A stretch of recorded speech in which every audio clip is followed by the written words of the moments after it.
They gathered to mourn a billionaire, but none of them knew he was watching his own funeral from a hidden camera, and as his wife cried louder than everyone, he smiled, because in just a few hours, her darkest secret would be revealed.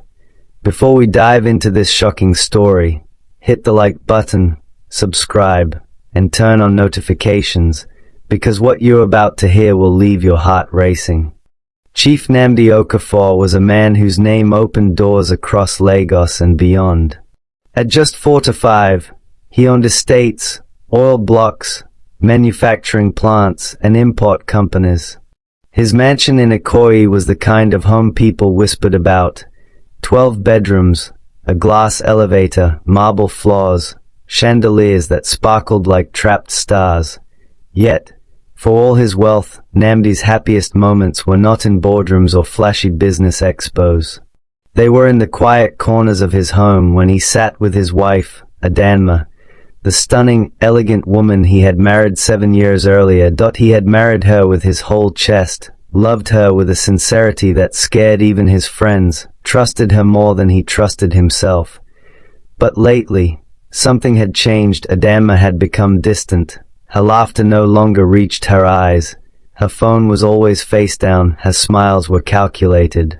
Her touches mechanical. At first, Nnamdi tried to explain it away.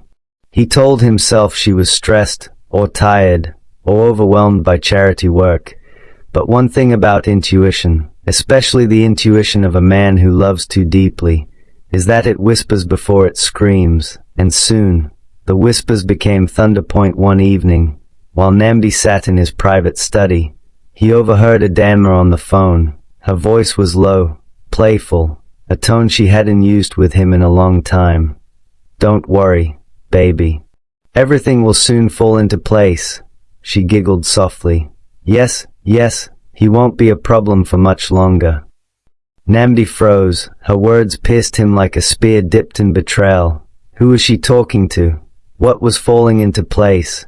Why would he soon stop being a problem? He felt something crack inside him. Not anger, not yet, but a frightening mix of suspicion and fear. When the call ended, he walked quietly to the master bedroom. Adanma came out moments later, smiling too sweetly. "Welcome, my love," she said, kissing his cheek, the same lips that had just whispered softly to another man. That night, Nnamdi could not sleep. He stared at the ceiling, feeling like a stranger in his own house. The next morning, he called his most trusted friend, Barrister Chika. "Chika," he said calmly, "I need to know the truth about my wife." Chika sighed. "Are you sure you're ready for it? Sometimes the truth burns." "I would rather burn," Nnamdi replied, "than live in darkness." What Chika suggested next would change everything. A plan so wild, so dangerous, so dramatic, that only a desperate man would consider it. "You want to know your wife's heart?" Chika said quietly. "Then take yourself out of the equation. Fake your death.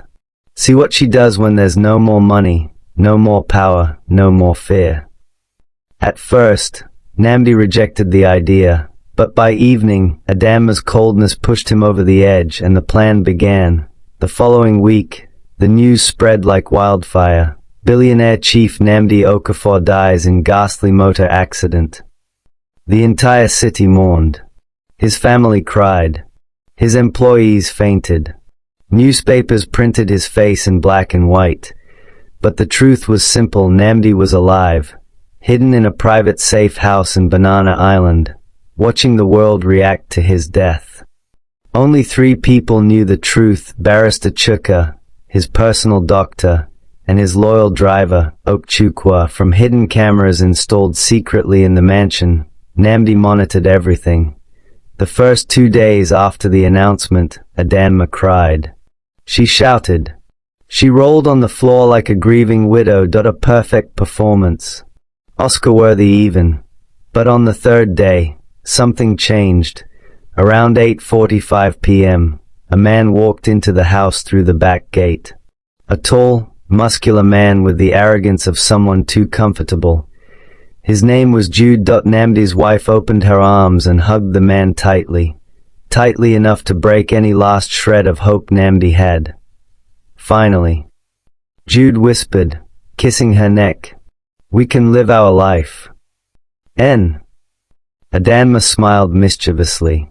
"Now that is gone, everything he owns belongs to me."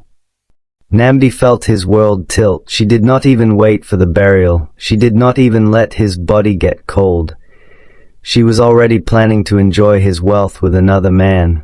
But the real shock came next. Jude sat comfortably on Nnamdi's favorite chair. "So how do we access the estate?" Jude asked. "Simple," Adanma replied.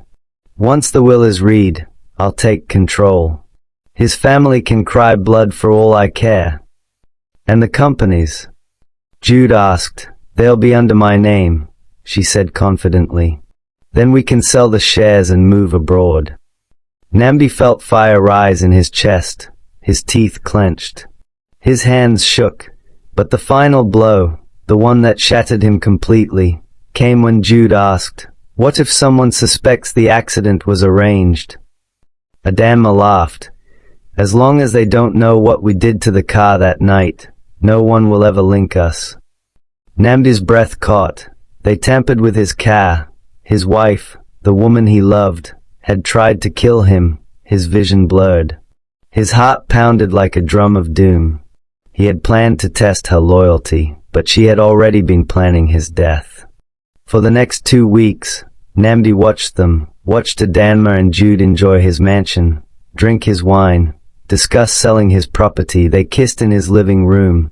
They laughed on his balcony. They planned trips using his money. Every word, every touch, every smirk was recorded, and every day, Nnamdi died a little more inside. His fake death had uncovered something deeper than disloyalty. It had revealed a betrayal so dark he could hardly breathe. But something worse was brewing. On the 10th night, Jude told Adanma, "We need to move fast. What if they decide to conduct an autopsy?" "Nobody will," she said carelessly. "The man is gone. End of story." "Still," Jude insisted, "let's speed up the paperwork. We need that inheritance." But unknown to them, Chukka had already petitioned the court for a will reading. With Nnamdi present in disguise, the day came. The estate lawyers, family members, and Adanma arrived at the meeting room. Nnamdi watched through a tinted window from the next office. When the will was opened, the lawyer announced, "According to the late Chief Nnamdi's instructions, his entire estate shall be placed in a 90-day trust pending investigation into his death." Adanma jumped up. "Investigation? For what? Why? Who gave that instruction?" The lawyer sighed. "He did. 3 weeks ago." She froze. 3 weeks ago was the period Nnamdi had started suspecting her. "Tufi aqua," she muttered, sweat breaking on her forehead. When she failed to get immediate control of the estate, she went home furious. That night, Jude came again. "We have to act," he warned. "If something goes wrong and they find out what we did." "Shut up," Adanma snapped. "Nobody will ever find out." But the next morning, police arrived, not to arrest, but to ask questions, real questions, uncomfortable questions, and suddenly, Adanma's perfect facade started cracking. While the house was boiling with tension, Nnamdi prepared for the final moment. A moment that would shake their world. The resurrection. On a cloudy Thursday morning, the gate of Nnamdi's mansion opened slowly. A black SUV pulled in. Adanma came out angrily to confront the intruder, and froze, standing beside the SUV, dressed in a dark suit, hands in pockets, eyes burning like coals, was Chief Nnamdi Okafor, alive, breathing, watching her with a calmness more dangerous than a storm. Adanma screamed. She staggered backward and collapsed on the tiles. "Why, you're dead," she cried. "They said you were dead." Nnamdi stepped forward slowly. "My dear wife," he said in a cold, controlled tone, "only a fool dies without a reason." Jude ran out from the living room. and froze like a trapped goat. His hands shook, his lips trembled, but he started sweating like a roasting chicken. "Ogre," he whispered.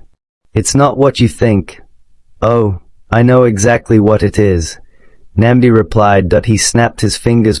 Two policemen stepped forward. Nnamdi played the recordings, every conversation, every plan, every betrayal, on a large tablet. Adanma screamed as her own voice echoed, "Once is gone, everything he owns is mine." Jude fell to his knees, sobbing like a child. The officers handcuffed Jude immediately. "You both planned my death," Nnamdi said quietly. "But God exposed you before your poison touched me." Adanma fell flat on the ground, holding his feet. "Nnamdi, please. I beg you. Forgive me. I was confused. I was manipulated." Nnamdi looked at her with eyes drained of love. "Adanma," he said softly, "you did not only cheat. You did not only betray me. You tried to destroy me." He pulled his leg away gently. "As from today, you are no longer my wife." He handed her divorce papers, "And everything you tried to steal will now be used to help women who truly need support." Adanma wailed as the police led Jude away. Her world collapsed in one afternoon, and Nnamdi walked back into his mansion, alone, but finally free. 6 months passed. Nnamdi spent time healing, praying, rebuilding his life. During a charity event organized for widows, he met her, Zara. A quiet, gentle woman with deep brown eyes and a smile that felt like fresh air after a storm. She wasn't impressed by his wealth. She didn't care about fame. She only cared about kindness. They became friends first. Slowly, softly, like dawn rising, Zara brought laughter back to his life, peace to his heart, warmth to his home. One evening, as they walked along the Lekki shoreline, Zara said, "You have loved deeply and been hurt deeply, but you still believe in love. That makes you a strong man." Nnamdi smiled. "I believe God gives second chances," he said. "And sometimes, he removes the wrong person so the right one can find us."